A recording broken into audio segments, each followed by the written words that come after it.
Good afternoon, everybody, and thank you so much for joining us for Module 2 of Mastering High Performance. Just a quick note here, we are having a couple of technical issues with the camera not working for our presenter today, but Terry is still happy to, there we go. Terry is happy to present to you. And for those of you who are online using our Slido, just a reminder that if you do have any questions throughout the presentation, please pop them into the Q&A box and we will get those answered for you. Now, I'd like to introduce to you again our presenter, Terry McCloy. Terry is an internationally recognised leadership and change expert and one of the most highly acclaimed leadership facilitators globally. He has led leadership forums and retreats all over the world and is recognised for his understanding of leadership in challenging times. Terry has also successfully led over 15 major organisational change initiatives and has done this through a focus on people and outcomes. As a result of this experience, Terry has distilled his leadership and change expertise into the highly acclaimed Leadership Essentials program. Terry founded FuturePath International over 30 years ago, and today they are the leading providers of leadership development, coaching and change management within New Zealand and APAC.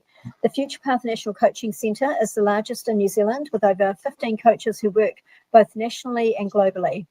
FuturePath's promise is simply the best and nothing less. Terry has also been internationally recognised on a number of occasions and was awarded the CPI International Leadership Excellence Award for his contribution to change and transformation internationally. So I now hand over to you, Terry, to chat to our people online today. Thanks very much, Jenny. And as I said, I think I said last time, that sort of introduction always makes me blush.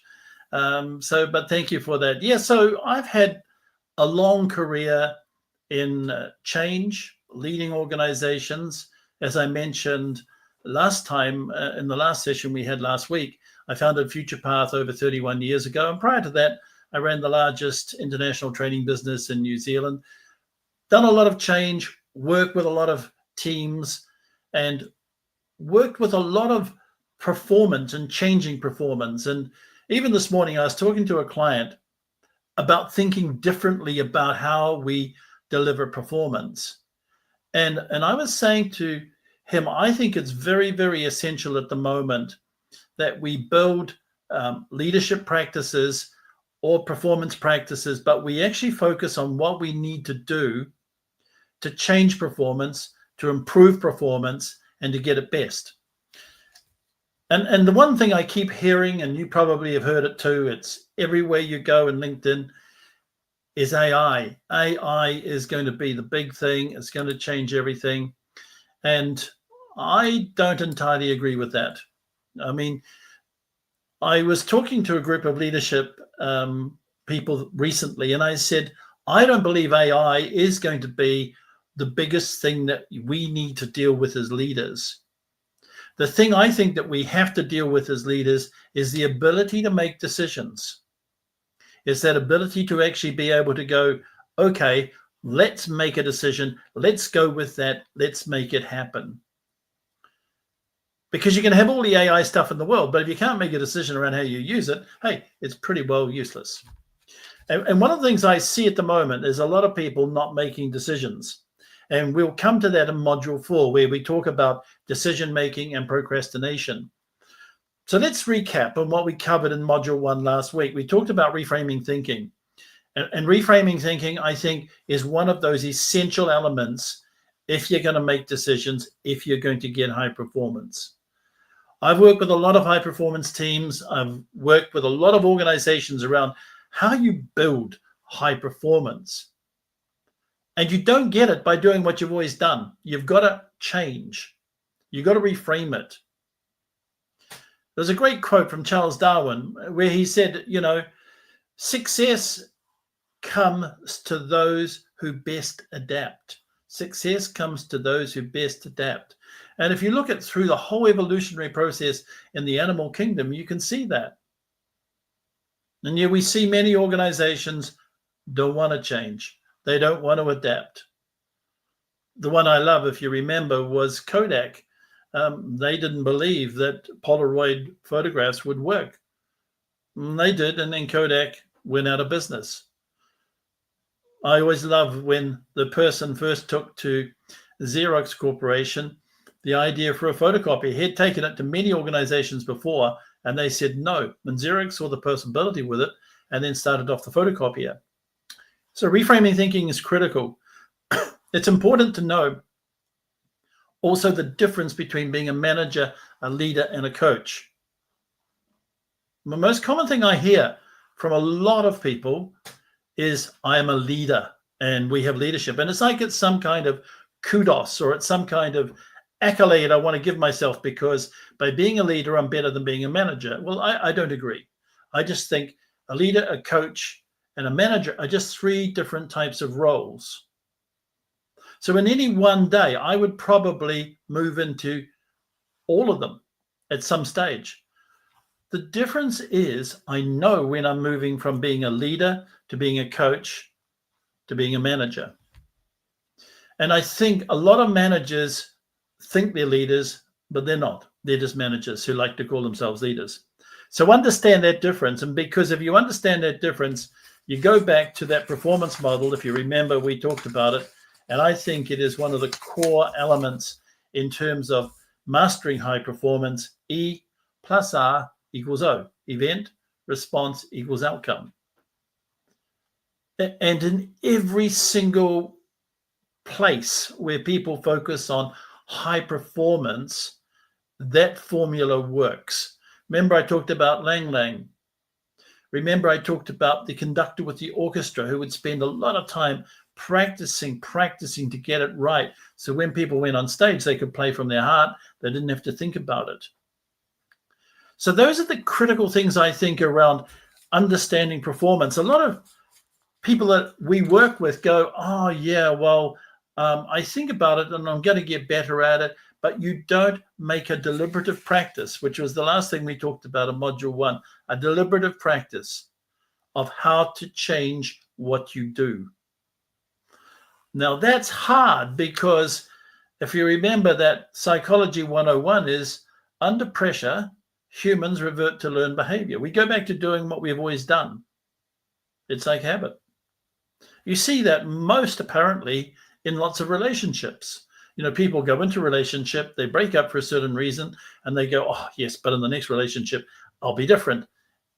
And yet they repeat the patterns of the past. And we will keep repeating the patterns of the past unless we break them or change them. Now, the only way we can break or change them is because we make a decision to do so. It doesn't happen by happen chance. So the things that create those crisis moments or those change moments or those reframe moments are either, as I mentioned just a moment ago, a crisis in one's life. Okay, I need to change how I do things because life is telling me I'm in a crisis and I need to do it. But the best way to do it is to do it by a practice. Build yourself a leadership or a change practice. The one that I like to call it is a life practice, because a life practice embraces it all. It embraces your health and ways of thinking. It embraces your career, and it embraces who you are. And you put the whole three of those together and you have got a life that you can work on to build best.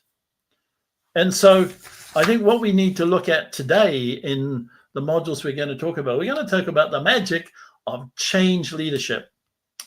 Now, I was running a seminar recently on change leadership, and one of the questions came out of it at the end. So what's the difference in change between internal change and external change? It was a good question. And the answer is very little. Very little. Because change, whether it is from externally focused or you choose to do it internally, the principles remain the same. The principles of change remain the same. And we're going to talk about change from a people perspective, as opposed to a lot of change I see is from, let's call it, a thing perspective. And the people are ancillary, or the people are incidental, or the people are adjunct to it. I have yet to see highly successful change happen when the people are not engaged and you don't have people buying in to what you're doing. So I think whether you're dealing with external change, like somebody has changed the rules, and like, for example, if you were working in government today, in government departments, and we work with a large number of government departments, they're going through change that has been mandated.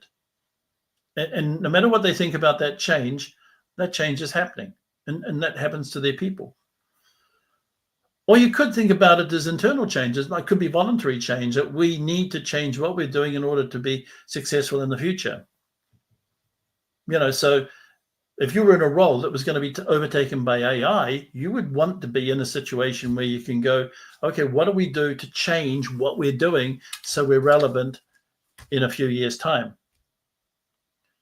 And that's where this AI conversation comes in all the time. AI is going to change our world. Well, yeah, it will. There's no doubt about that. AI is going to be a radical, transformational, life-quake change. I just discovered that word the other day. Person said to me, I'm going through a life quake. And I love that word because it summed up what was happening in their world. They were going through a life quake. They're like, I need to really, really, really think about what I'm doing and how I do it, because what I'm doing at the moment is not working. My role isn't working and it's disappearing. So let's look at change. I've done a lot of change. I probably worked out the other day something like 32 major changes. And some of them were big organizations, organizational wide. Some of them were quite unusual. We had one organization that I ran. We'd ran it for 3 years. The organization was sold. And in January, we announced to the whole team that in June, the organization would be sold and there would be very little in the way of redundancy paid out because the new owners didn't want to pay it. And I remember saying to the team, so if any of you in the next 6 months want to look at other opportunities elsewhere, come and talk to me. And our operations manager stood up and he said, we came here to do a job and we're going to finish it. And everybody, we had about 120 people in the organization. Everybody said, yep, that's it. And the amazing thing was in that 6 months, we didn't lose anybody. Not because they were going to get a big payout at the end, but simply because they came there to do a job and they were committed to doing it. And I think that's the power of good change. That's the power of when you can get people engaged and people buy in. So how do you do that? So let's look, and we're going to do what we did last week. We're going to refer to the page numbers, then we'll talk about them. If you've got any questions, put them up in the chat, and Jenny will call them out and let me know what's coming up, and we can answer them. So let's look at them. So firstly, the two concepts of change we've got there on page 17. Now, these acronyms, of course, if you picked any country in the world who loves acronyms, it's the United States of America. And this was developed, VUCA and UDA were developed by the American military. After the Second Gulf War, they realized that some of their brilliant strategies didn't work. Now, because they were brilliant strategies, they went, well, we can't throw them out. We need to keep using them because, after all, they're brilliant strategies. We spent a lot of time developing them. Sound familiar? Yeah, there's a lot of organizations that I've worked with go, no, our strategy is pretty cool. I mean, you imagine in Kodak or in BlackBerry, they're going, no, we got great strategies here. And 2 years later, they're not relevant. So after the Second Gulf War, the American military sat down and said, so what didn't work? And they decided that we live in a volatile, uncertain, complex, and ambiguous world. Volatile, uncertain, complex, and ambiguous world. So down here, where we don't use so many acronyms, we'd probably just say it's a really changing world that's quite uncertain, that has the rules changing all the time. That's what we'd probably say. But let's go with VUCA. VUCA's good. So how do you work in a VUCA world? And they came up with another acronym. Observe, orient, decide, and act. Now, we might call that down here. We might go, well, hang on, that's just learning, observe, orient, decide, and act. But it's a little more than that. It's a little more than that. We observe, we orient, we decide, and we act. Now, that is counter to a lot of what happens in organizations today. Because what they do is they go, observe, orient, decide, project team, talk about it, test it, and then maybe we act. But if you think about the fact that the world is changing so quickly around us, guess what's going to happen? By the time you get to acting, some of those solutions are probably going to be out of date or not relevant. So by observing, oriented, deciding, and act, you then continuously repeat it. You don't stop. You know, it's like people coming out of school or out of university. They go, well, I've finished my learning. No. Learning is a continuous process. We're continuously learning. And trust me, I've met people who aren't. I was coaching a person the other day who, believe this or not, had been in the same job since the age of 18 and they were 76. Same job. They'd done the same job since 18. Were they interested in the world around them? Not really. Were they interested in changing? Not really. They were happy doing what they were doing, but they were pretty unhappy because the role was being disestablished. And they were going, well, what am I going to do? I have nothing to do. I've been doing this for all my life. So I think one of the things, if we want to build ourselves and future-proof ourselves in terms of change, is to look at OODA. Give you an example. All Blacks. The All Blacks decided to use OODA in their training. What they used to do was they would work out a way to make a play, and then they would execute it, and then they would stop and examine how they did. And the reality was that was not what real life was like. So what they started doing when they started using OODA, and it's in a book called Legacy by Peter Kerr, it's a really great book. He said what they did was the coaches would run alongside them and be yelling at them, yeah, you need to be another half a meter in front of this person, or you need to be doing this. And so they would continuously keep doing it and repeating it with the coaches running beside them doing OODA. And that was then in real time and real life. So I think if you had to practice one thing, if you had to bring one thing into your life, is bring in the OODA concept, observe, orient, decide, and act, and then go back and say, how did I do? Did I get it right or not? Now, there's one big problem. One big problem is that around about 8, research shows that we start changing our language from a learning language to a failure language. So little kids, and I probably mentioned this last week, the little kids, when they're learning to walk, we celebrate when they fall over, you know. Oh, little Jimmy or little Susie, you're so clever, wonderful, kiss, hug, and all that. And the kid thinks, I'm going to give this another shot. But around about 8, we start saying, hang on, you failed. So if you walk away from this whole seminar program with one thing, walk away with it by eradicating the word failure from your vocabulary. Call it learning. And of course, if you keep repeating the same mistakes, then you're not learning.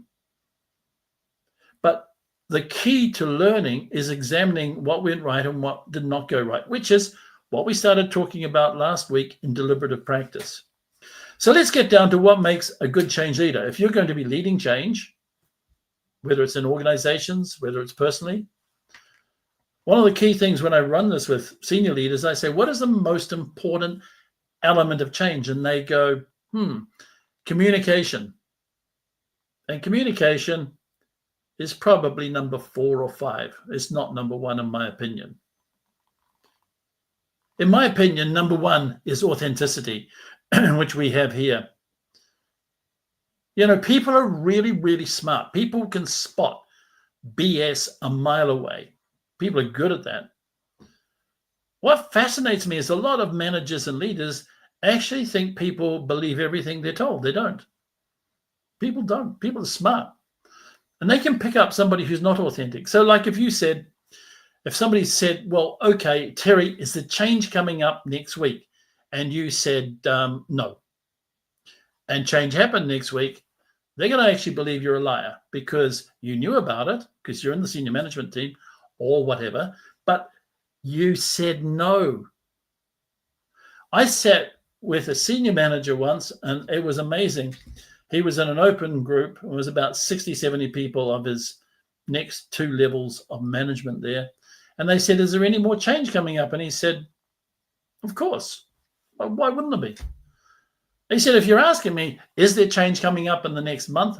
No, not as far as I know. That could change, but I can honestly tell you, no, not at the moment. But if you're asking me if there's change coming up, of course, we've had 6 changes in the last 3 years. So he said to think change is going to stop would be crazy.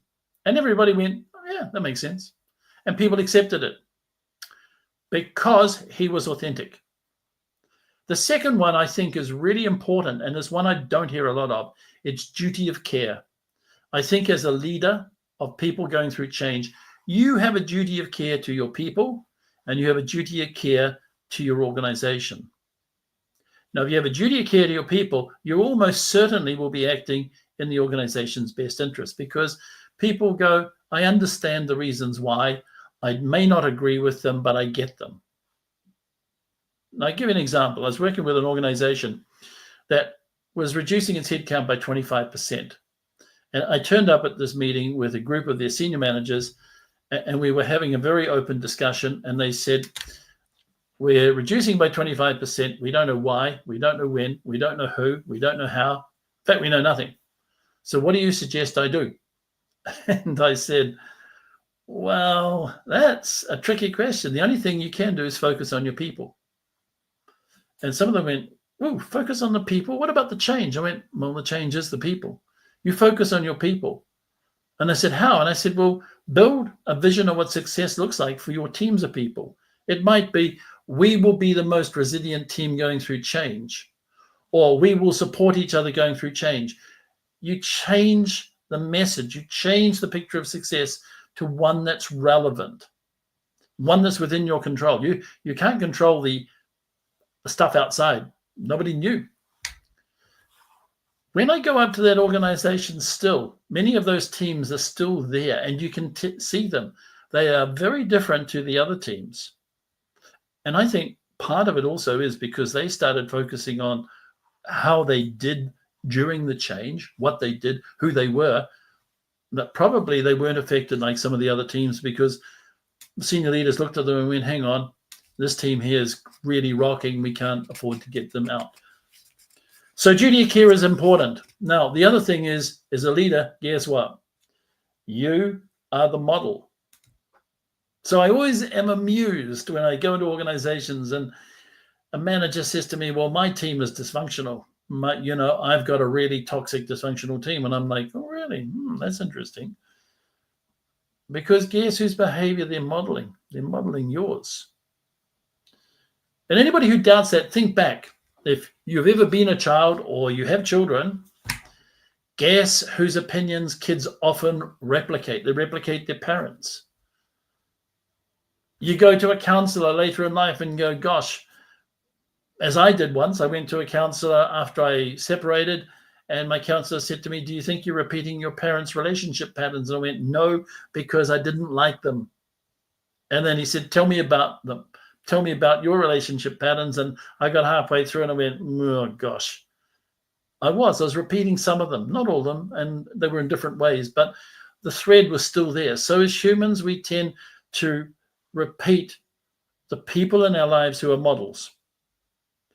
Create understanding. That's a very important one, because when people understand, they can actually accept or not accept. And when we talk about in a few minutes, we're going to talk about the transition model. And the transition model, to me, is the core of successful change leadership. And that's built on understanding. Like, very rarely can you get a human to do stuff that they totally disagree with or completely don't understand, and they're just going to go and do it positively with high performance. It's very rare. Create focus.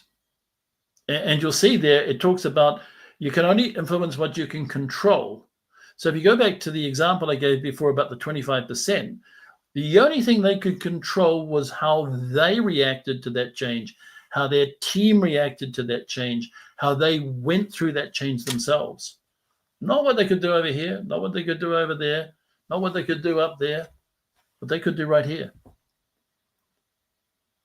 Now, there's an old saying, where your focus is where you are. Where your focus is where you are. Or to put it in a nice way, which I like, because it's sort of poetic. It says the locus of focus. If you look at where your locus of focus is, that's where you will be. So if your locus of focus is on things you can't control, guess what? You're going to be stressed. You're going to be all at sea and you're going to hate change. And change is positive and it's negative. But most change in our life, if you think about it, is generally positive. So again, that's how you focus on it. To be a leader, you've got to be a people whisperer. You've got to listen, watch, and observe. One of my favorite things is I love sitting in airports, trying to work out what kind of life the persons are that's sitting opposite me or walking past me. I'm fascinated by that. And sometimes I'm right and sometimes I'm not. But it's observing. Now, people go, oh, intuition. Now, intuition to me is just observed experience. Lots of people go through life without observing and listening. Listening is important as a leader. Ask questions, listen, but listen to the stuff that's not said. Not only the stuff that's said, but the stuff that's not said. And look at perspectives. Perspectives create different drivers for different people. And as a leader, I think you need to be able to understand them. Like when you look in any kind of media in the world at the moment, everybody is trying to force one perspective or their perspective on others. Don't. A good leader is able to understand different perspectives because, as we talked about in the last module, we're formed by our culture, we're formed by our family, we're formed by our upbringing, we're formed by all sorts of things. And that doesn't make people bad people. It just makes people different. So that's where perspectives are really important. And in change, I think it's around being able to understand those as a leader and being able to address them as best you can. And a leader versus manager, as I said, I think that is really, really important, is to understand the difference between a leader and a manager. A manager gets stuff done. A manager creates environments. A leader creates environments. Manager gets stuff done. Leader creates environments.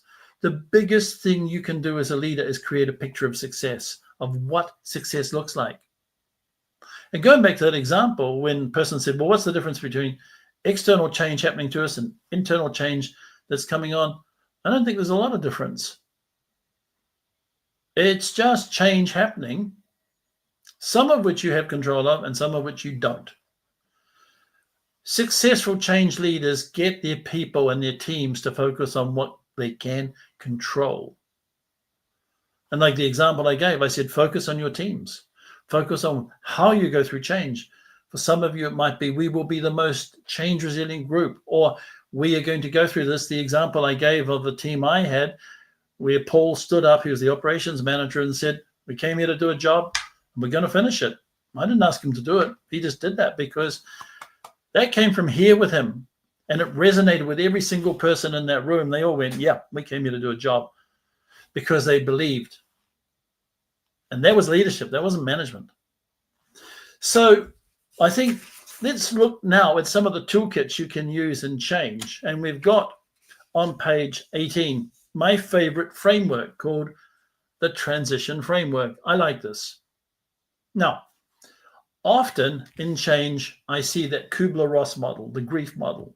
You might have seen it. It looks like a hill. I don't like it. Now, you might like it, but that's good if you want to use it. It is a grief model. If your pet dies or granny passes away or whatever, use that model because it is a grief model. What I don't like about it is actually assuming that change is grief. And I don't accept that. And we can debate that probably for quite a while. There's going to be people out there today who go, well, I disagree with you, Terry. And that's fine. Perspective. That's all that is. But think about it like this, is like I had a group of people in a workshop in Wellington about a year ago, and we were having this discussion. And I said, well, a lot of change is positive and it's good. And one person really didn't quite agree with me, different perspective. So to get my point across, I picked up a rubbish bin and I said, well, okay, everybody chuck their smartphones into this rubbish bin and I'll replace them with a rotary dial on a long cable. And many of you may remember that. I got no phones in my rubbish bin because people go, well, how can I live without my smartphone? Because that's positive change. That's good change. Now, at the time it came out, if you may remember, Steve Ballmer, who was the deputy CEO of Microsoft, he actually said the iPhone's a toy because it doesn't have a screen with a keyboard on it. It just has one big screen, but no keyboard. So I think it's how you picture change and how you frame it up. So let's look at this model. We've got 3 areas here, 1, 2, and 3. And if we were having a lot of interaction here today, I'd be saying to you, right, for a virtual chocolate fish, tell me which one you think is the most important, 1, 2, or 3. But the one that most people pick is number 1. That's what most people pick is number 1. They go number 1. And that's because it's a start. No. 3 is the most important. 3 is the picture of success. It's where we are going to go. And it doesn't have to be big. It can be small. It could be big. You could create a big picture and not necessarily a small picture. The quote I've quoted many times of John F. Kennedy when he said, we are going to the moon in 10 years, not because it is easy, but because it is hard. There's a big picture. But you will see coaches of sporting teams will do little pictures of how we win this game. I'm reading a really interesting book by a guy called Bill Belichick. I don't know if you've heard of him, but he was probably the most famous coach of American football. He coached the Patriots up in Boston. They won many, many titles. And they asked him, what's the secret to actually winning? He said, you create a picture of the win before you go onto the paddock. You create a picture in everybody's mind of what a win looks like before you go out and play. So 3, I think, is important. Why is it important? Because you're creating, this is what, for this group of people, successful change looks like. And it could be personal, that each of us will go through and come out the other side positive. It could be as simple as that. Or it could be as big as that we will create a new market or gain more market share. It could be whatever it is. So I like to get away from the fact that it has to be earth-shattering big stuff. It can be real personal, real small stuff. Like, if you're going through really, really uncomfortable, unsettling change, you might go, I want to get to the other side of this without damaging my health and in a positive mental attitude. And if you've done that, then you've been succeeding, because that could be a picture of 3. 3 is important because what happens is you will find in any organization or in any change process that you go through, there are going to be people who will embrace it, people who will buy into it. They're your early adopters or your change advocates. And the secret with those people is to embrace them and bring them into the tent, get them engaged in what they're doing. And then you're going to find people sitting in 2. I like to think of 2 as a bit like a laundry cycle. There are people in it and they're going round and round and round on the laundry cycle. They're not sure whether to get out and go to 3 or go back to 1. And sometimes they will do both. They will go to 3 and then go back to 2, or go to 1 and come back to 2, but they're uncertain. Now, as a leader, what do? Do you go back and spend all your time with those people? Perhaps. Sometimes it's very, very worthwhile to do that.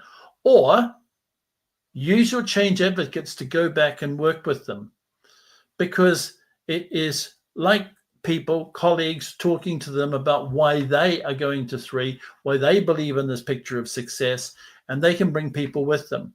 Very powerful. I'll give you an example in a moment. In 1, we got people who go, yep, I know what it is you want to achieve. I can see it, and I'm not going to move because I don't agree, and I'm not going to move. And we have all seen those people. And statistically, in change, depending on how much change you have had, if you're in an organization that had very little change over sort of 20 years, you may get it as high as 15%. And if you've had an organization that's had a lot of change, it might be as low as 5 or less. But you will find a certain percentage of people who will not change. They don't want to change. Guess what leaders do? They go back and spend all their time trying to get those people, the people with the folded arms, people who are going, no, I hear what you're saying, but I really don't care. I'm not changing. They spend all their time trying to convince them to come to 3. And the chances of that happening are very, very low. But think about this. You've sent a message as a leader that because you embrace change, you do not get as much attention from me as a leader as the people who refuse to. So in change, I don't worry about those 5 or 10%. They can stay doing what they're doing. I don't mind. They can stay there. Sooner or later, they're going to do two things. They're going to either exit the organization or somebody will help them exit the organization anyway, because they will be no longer relevant in the new roles or in the changed organization. Focus on the people in 2. Focus on the people in 3. Build a cadre of change agents. I went into one major bank and we were doing significant change, and they tried to do change in the past and it hadn't worked really well. So we adopted this model. And I said, we need to build a cadre of change advocates. And they said, oh, yeah, that'd be great. Here are all the managers you should put in. And I went, no, we don't want managers. We want a mixture. We want managers and we want people from here right down the organization, a mixture. And they're like, really? And I said, yeah, because these are going to be the change advocates. So we started with 30. And we would meet for half a day every 2 weeks and just talk about change, talk about what they were experiencing, what their challenges were, what the difficulties were, how they were dealing with 2, how they were dealing with 1. And after 2 months of that, we said to them, right, you need to go out and adopt somebody, become a mentor, find another person. So we went to 60. And then 2 months later, we went to 120. Trust me, you should have seen the impact of change across that organization. It started like a snowball because people were buying into 3, the picture of 3. Now, we're not talking about the facts and data. Go back to what we covered in module 1.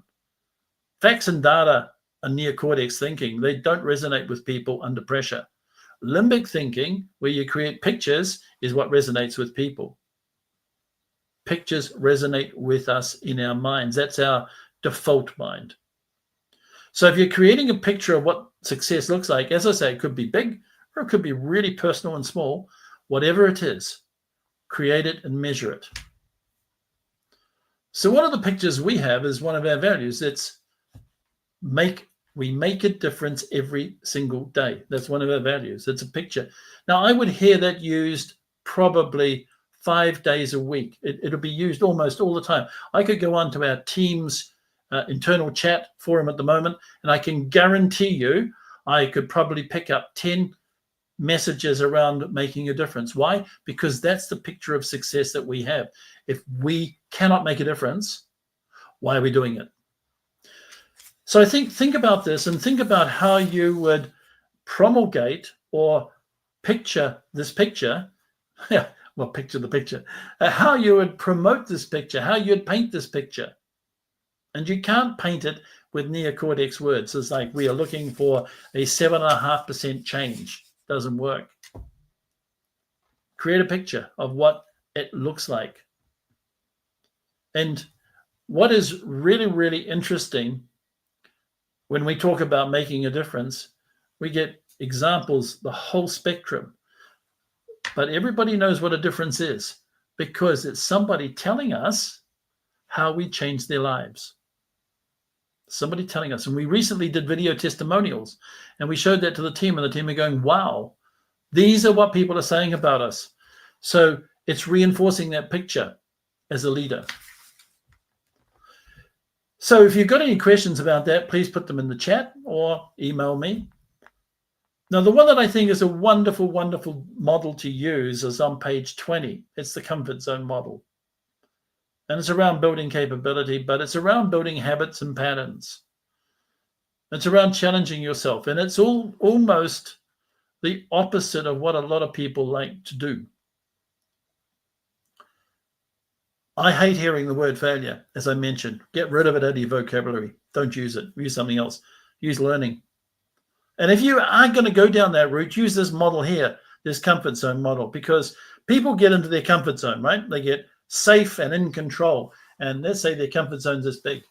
And you say to them, why don't you actually do something different? And people go, nah, I'm pretty happy with where I am. No, I'm good. No. And what they're seeing in front of them is a fear zone, whether it be a discomfort zone, a fear zone, whatever it may be. It is something that they have in their mind. I could fail, or it's going to make me uncomfortable, or I can't see the point of it, or whatever it may be. But once they push through that zone and they get into their learning zone, all of a sudden they go, wow, this is different. I never thought about it like this. Wow, opportunities open up, and that goes into your growth zone.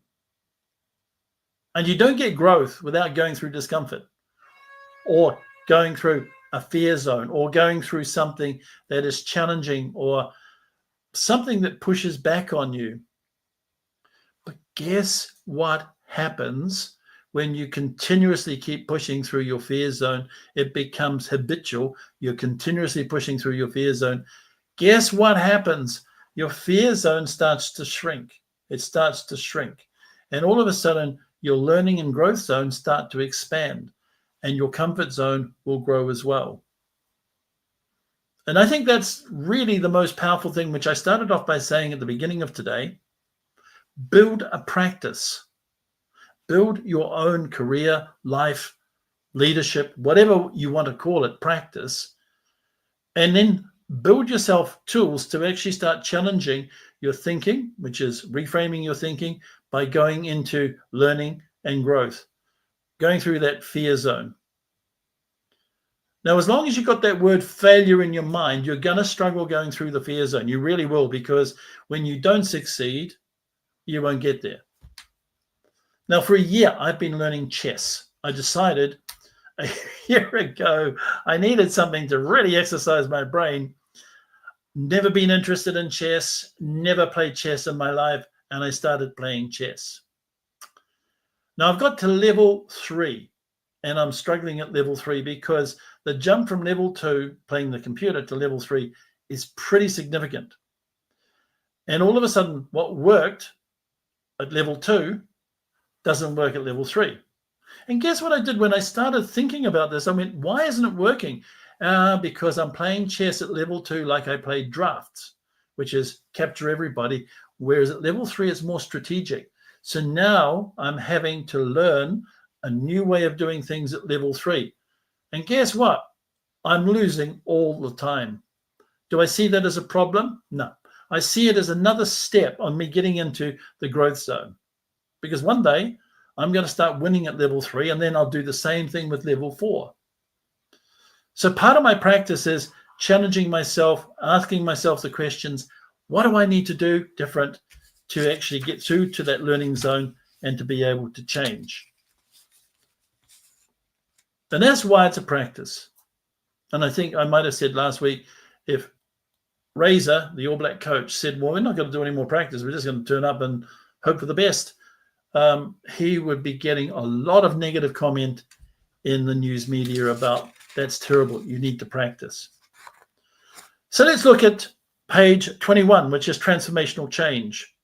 Very simply, these are some very clear rules, what we've talked about. Build a clear vision, which is the vision of success, the picture of what success looks like to you and to your people, and get their buy-in to that picture. Clear vision helps you stay focused, motivated, and engaged during change. It also makes people feel safe because they are in control of their picture. And if you think about it, most change that doesn't work is because people didn't feel safe, they didn't know what was going on, they didn't feel valued, and their leaders weren't authentic. Communicate effectively, and we talked about that. Don't use the neocortex language any more than you have to. Use it maybe for information, but use the limbic language, the language that resonates with pictures in people's minds. Because if people are stressed and their stress levels are up here and you are using neocortex language, you're just going to keep pushing that stress further up. If you use limbic language, you'll bring the stress levels down. When the stress levels reach a lower level, you can then use the neocortex language. So if somebody thinks I'm going to have these crisis things happening in my life, and I've heard all sorts. I've heard everything from lose my home, I'll lose my job, etc. And then you work the way through that and people go, no, that won't happen. The moment they go, yeah, I get it, you can now have a conversation with them about the facts and figures, the neocortex conversation. Build a coalition. We talked about that in 3. That's your change advocates. Those are your early adopters. For those of you who read that book by Malcolm Gladwell called Tipping Point, it's an older book now, but still valid. If you can get 30 to 35% of people embracing that picture of success that you have of change, everything changes. I could go back and in every major change process I have undertaken, I could almost tell you the time, the date that the organization went click, it tipped. And it was the continuous amount of things that we did to build that coalition, to get people engaged, to buy into the picture of success, that all of a sudden we had 35 or 40% of people going, yeah, we're with this. And the organization shifted and changed. And that's powerful, because once that happens, everybody is pushing towards where we need to go to. And those people in 2 certainly will then all shift into 3 very quickly. And the people in 1 are sitting there going, well, do I actually move up, or do I stay here and probably be made non-influential anymore? Because those people are often trying to get people to think the same way as they are, so it creates influence. Empower others to take ownership. And that's what happens when you get a tipping point. You're going to get a whole lot of people going, well, this is who we are. As the example I gave when Paul stood up and said, we came here to do a job and we're going to finish it. I didn't ask him to do that, but he did that, and you could see it resonated with everybody, because that was part of their picture of success. And he felt empowered enough to stand up and say, this is what I believe we came here for. This is who we are and what we're going to do. As a leader, you must be adaptable. In the changing VUCA world, especially if you want to practice UDA, you can't be set in your ways. You've got to be open, adaptable, able to reframe and go, well, yeah, that was a good plan, but it didn't work. Or, yeah, I know I've always had this thought about doing it this way, but perhaps it doesn't. And we had one of the workbooks I developed many years ago. It's sort of been my baby. And I said to one of our coaches the other day, do you want to rewrite this workbook? And, smile on my face, of course. But inside I'm going, I sort of hope you don't change it too much, because this has been my baby. I built this workbook. And she did a brilliant job and changed probably 40% of the workbook. And I'm sitting there going, oops, gulp, reframe. Yep, Terry, adapt. Yep, good, praise. And I gave her total ownership of what she needed to do with it. And was it easy for me? No, it was not easy for me. Was it hard for me? Not too hard, but I had to actually make a determined decision to do that. And I had to make a determined decision not to refer back to how I built that workbook in the first place. I let it become hers. And so I think that's the really important thing about both adaptability and empowering others. And remember that it is ultimately about people.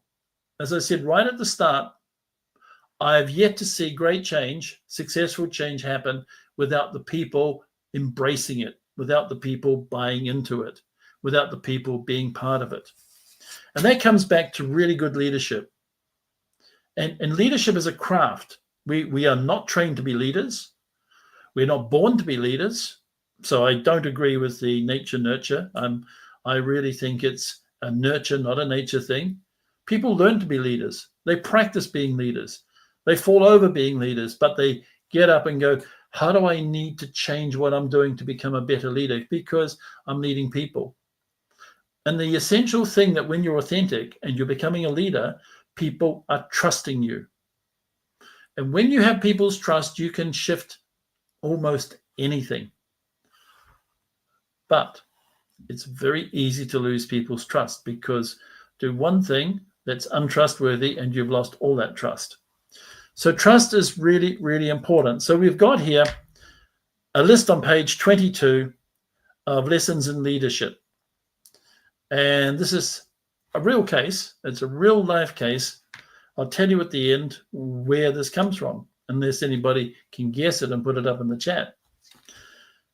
Be clear about what you're trying to achieve. Make sure your people know what you're trying to achieve and why. The what and the why. Break your big goal down into smaller steps along the way so that people can get their heads around it and can buy into it. And here's this authenticity one again. Always lead with authenticity. If you don't know, say so. I'll find out. But don't pretend, because people are really smart and people will pick up when people are not being authentic. Always focus on aspirations. Now, aspirations are the positive side of the negative. So don't focus on what's not going right. Try and focus on, through change and any kind of leadership, focus on what you want to achieve, where you're going, what you want to do with it. And it's like when I mentioned about one of ours is make a difference. You know, that's aspirational. We will never reach the end of that. We will always be striving to do that. And I was talking to a client today and we were talking about that very thing. And I said, you know, we work with a lot of people who are going through change. Some of them unhappy because the change wasn't great or it affected their livelihoods or whatever. But their net promoter score is 97.5, which is very, very high. 97.5. Why? Because our people aspire to make a difference every single day. Aspirations. Communicate, communicate, communicate. The role of a leader is to paint that picture and can keep painting that picture. So the picture becomes part of who everybody is. It's part of who everybody is. People understand what that picture is. Next one's a good one. No individual's greater than the sum of the whole. Now, we hear that often. And I sometimes see it not practiced. So if you're having a team and you've got an agreement within the team is more important than the individual. So the individual, no individual is greater than the sum of the whole. And when I tell you who this organization is, you're going to go, yeah, that makes sense. Once you have the right people, back them unconditionally. Now, that's an interesting one because if you don't make decisions, we talked about at the beginning of today, half the time you're going to be second guessing your people and not making decisions and not backing them unconditionally. Back them unconditionally.